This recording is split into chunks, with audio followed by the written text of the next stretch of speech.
Fashion, wealth, and class disparity.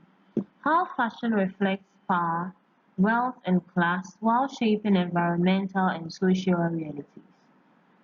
Since man entered the world of civilization, fashion has always been a statement of wealth. Riches and power were worn.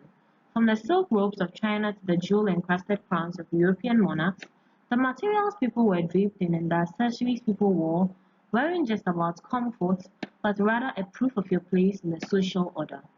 Imagine this: you walk into a room draped in a $15,000 designer coat, but no logos inside. Those who know. The rest, they assume is just another regular jacket.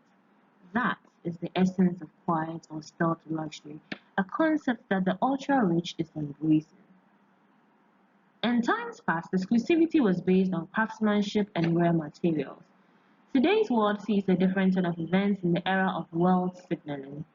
Luxury has taken two opposing forms: the loud logo-driven luxury of brands like Louis Vuitton and Gucci, and the silent elegance of quiet luxury. And the chase of luxury, especially loud logo-driven luxury that has had the fast fashion industry unfortunately try to make realistic dupes of, there lies a deadly and a hidden cost: the destruction of our environment. While people chase status through fashion of any sort, the effect on our reality is palpable. In this video, we will touch on fashion as a marker of social class, the illusion of wealth, and how it influences the fast fashion industry responsible for varying levels of environmental pollution, and why the elite community is taking big steps out of the loud designer brands.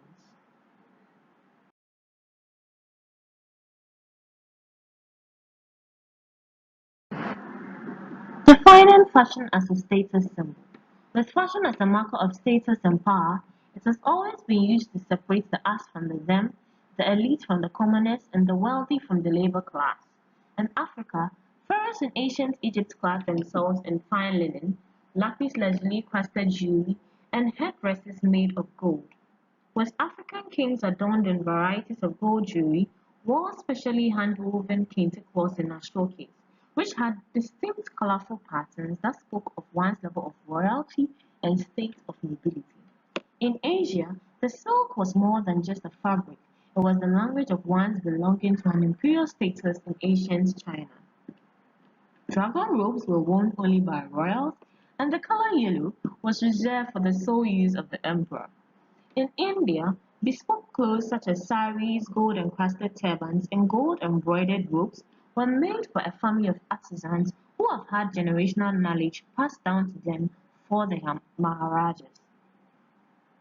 Moving to Europe, sumptuary laws made by the elite of the then medieval society banned commoners from clothing themselves in certain fabrics.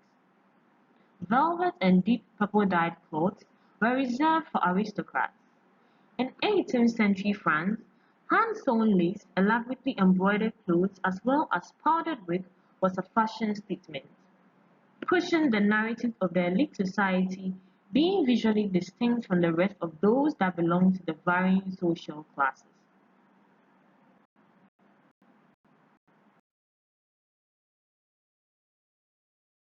As time passed, the 1920s saw a surge in the wearing of pearls and furs by flappers as a symbol of their independence, while Hollywood's big shots leaned into the design of couture houses like Dior and Chanel. In today's world, an updated version of this vicious power statement is seen. But doesn't modern fashion give everyone access to luxury? Yes and no. Designs from brands like Louis Vuitton, Gucci, Louboutin, Cartier, and Van Cleef and Arpels have become symbolic markers of one's ability to afford and own them, and not just about style. With a credit card that has a good credit score, one can easily get any designs from these brands. Fortunately, true luxury is not only about the price, it's about scarcity, exclusivity, access, knowledge, and authenticity. When status symbols become too accessible, they lose their power, and that's where the concept of quiet luxury comes to play for the ultra wealthy. The illusion of wealth and the dark side of overconsumption. Social media has been a useful tool in the propagation of these luxury brands as mediums to look successful even when it is the opposite. Influencers and celebrities parade designer outfits and accessories such as Zara bags and Van Cleef Alhambra necklaces, as well as a lavish lifestyle, giving an illusion that riches and success can be paid for. But let's keep it real. Not many people can afford a $7,000 designer bag. The solution: fast fashion. Certain brands mass produce mock designers inspired by loud luxury brands that offer the look of wealth for a fraction of the cost. Fast fashion is the alternative that helps the people participate in trends but at a much graver cost. Consumers get to fulfill superficial fantasies in a cycle of overconsumption, but at the expense of workers who are mostly underpaid, and worse, the environment suffers.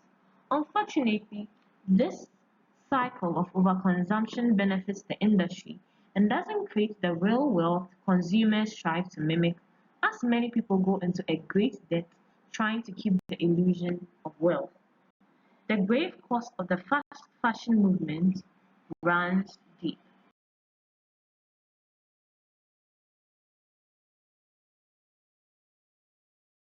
Year after year, the environment gets polluted with waste such as harmful dyes as well as millions of tons of textile waste disposed in landfills from fast fashion industries that produce cheap knockoffs.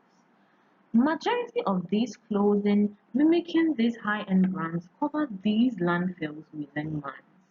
Unfortunately, loud luxury brands are not let out of this menace, with proof of these big fashion houses burning and shredding unsold inventory to maintain certain levels of exclusivity, meaning thousands of Cartier, Louis Vuitton, and Burberry etc. designs are made into unusable pieces. This is not wealth, but waste. According to a publication by the business.waste.co.uk, 92 million tons of textile waste is produced every year globally and is estimated to increase exponentially to 134 million tons by the year 2030. In current times, the fashion industry accounts for 10% of greenhouse gases polluting the earth.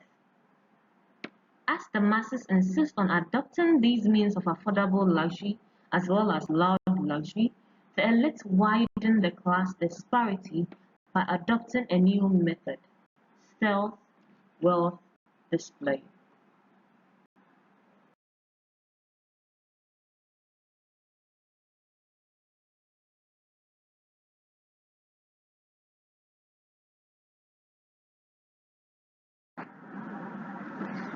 The shift to quiet luxury and sustainable wealth.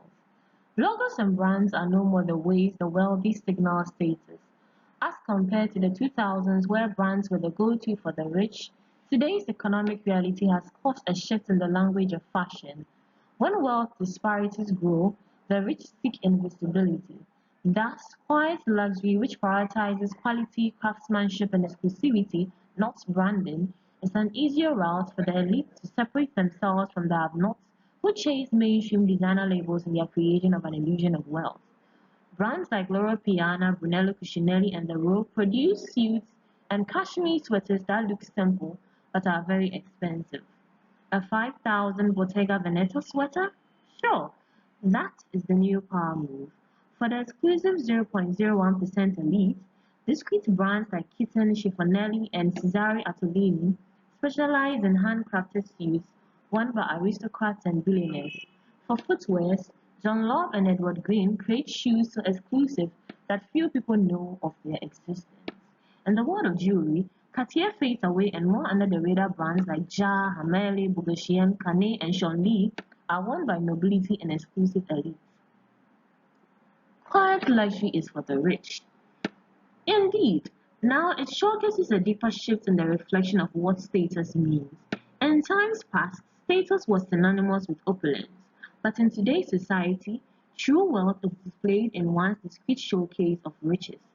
But is this refined minimalism another ploy to exploit infertility or a genuine ethical shift?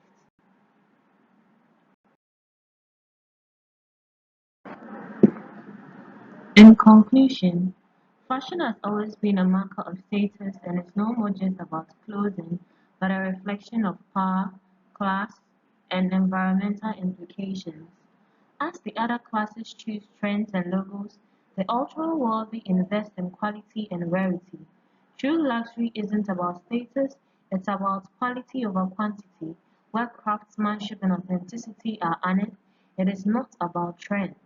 The support of sustainability, which is the ethical means of production, and last but not least, a timeless style reflecting one's own taste and interest and not about a statement of status. The next time you think of buying something to look rich, ask yourself whether it is truly exclusive.